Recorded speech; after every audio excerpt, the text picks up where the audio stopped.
and the underage sex slave. That's the headline in Britain's Daily Mail newspaper today, and there are variations of it on almost every front page. They're referring to one of the Queen's sons, Prince Andrew, fifth in line to the throne, and so serious are the allegations against him that Buckingham Palace has taken the unusual step of issuing a media statement to say that, and I quote, any suggestion of impropriety with underage minors is categorically untrue.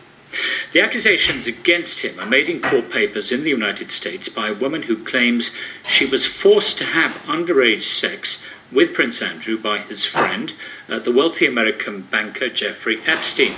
Epstein has already spent just over a year in prison after being allowed to strike a plea bargain in which he admitted 2 charges of sex with someone who was underage.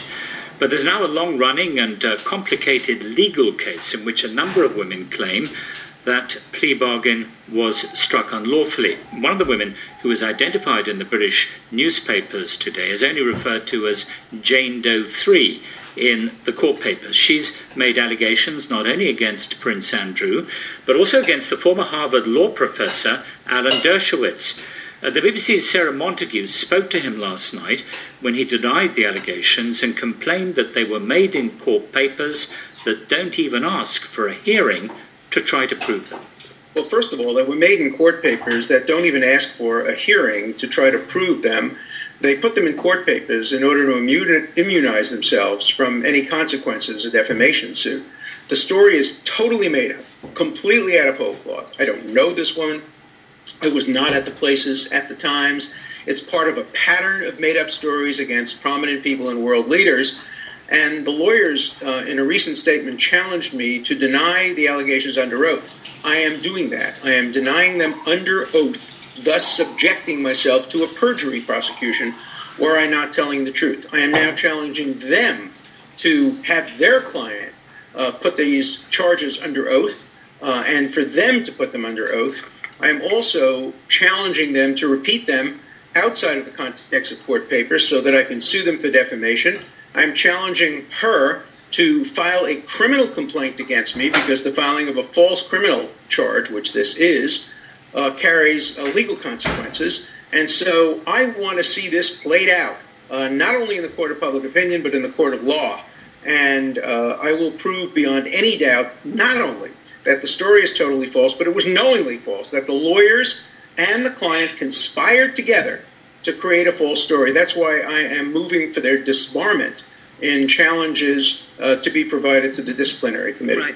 Professor Dershowitz, you are in the same situation as Prince Andrew in that, in fact, the allegations, the charge being made here effectively is that you had sex with Jane Doe 3, is how she's named in these papers, as did the allegations go Prince Andrew, and also it suggests here that you were witness to sexual abuse of other minors by Jeffrey Epstein. Now, can you give us some sense, though, of why you are tied into this? Do you know Prince Andrew? I met Prince Andrew on a number of public occasions. He came to my class at Harvard Law School and spoke to the students. I met him at a birthday party by Lord Evelyn Rothschild, but I've never been alone with Prince Andrew, never been at a party with any women with Prince Andrew, and I'm certainly not a witness or participant in any sexual activities whatsoever. Have you met him with Jeffrey Epstein? I met him. Jeffrey Epstein, if I'm not mistaken, was at Evelyn Rothschild's party. I've never been alone with Jeffrey Epstein and with Prince Andrew. No, never. But you have represented Jeffrey Epstein in the past, haven't you? Because it's one thing you're effectively being put in the same situation as Prince Andrew, but you have been involved in this case. I mean, you say they are saying these things and what they are doing is wrong. They have said that they have tried to get testimony from you, but that you have avoided their deposition requests. Totally false. That's totally false. I've never been asked to be deposed. I would be happy to be deposed. I'll be deposed today or tomorrow. I have absolutely nothing to hide. I will not answer questions about my legal relationship with a former client, of course. I'm not allowed to. But I will answer any and all questions about my personal life. I will absolutely, categorically, and honestly deny any sexual activity with whoever this woman is or with any underage person ever in my life. So I am not looking to avoid a confrontation. I'm looking to engage in confrontation with them. So I challenge them to depose me, to seek a hearing, to prove these charges, and to accept the consequences when it's proved that it's totally false. She's made some very serious charges here, but she has said these types of aggressive attacks on me are exactly the reason why sexual abuse victims typically remain silent, and the reason why I did for a long time. That trend should change. I'm not going to be bullied back into silence.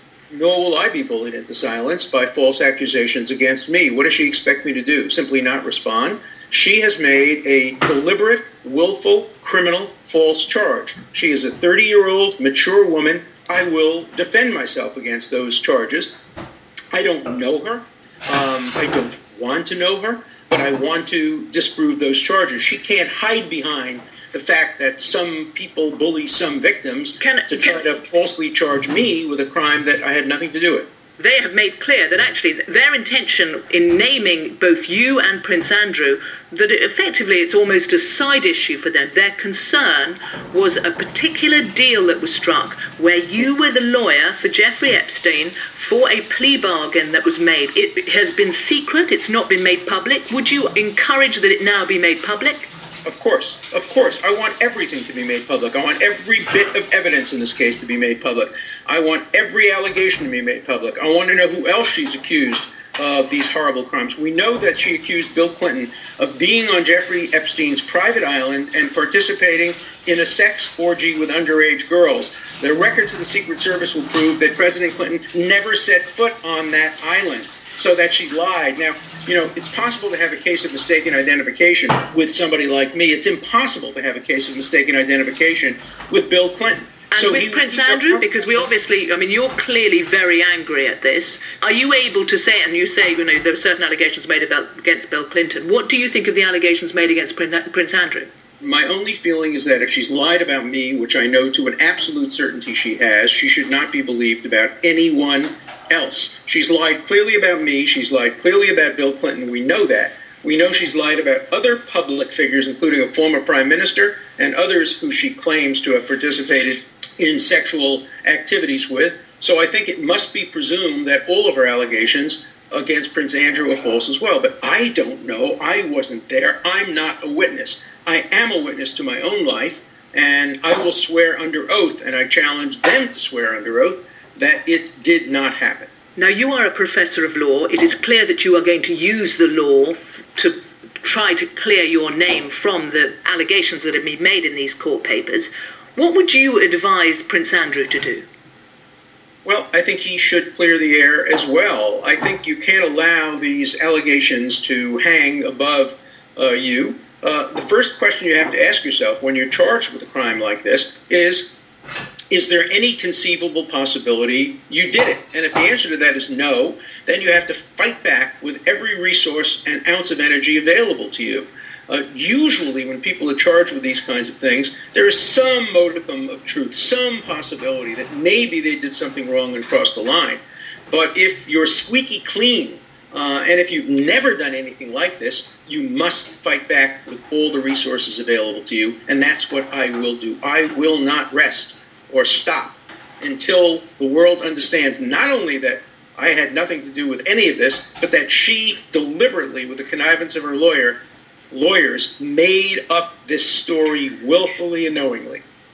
That was the prominent American lawyer, Professor Alan Dershowitz. You're listening to the BBC World Service. I'm Julian Marshall with NewsHour. Now, it's generally accepted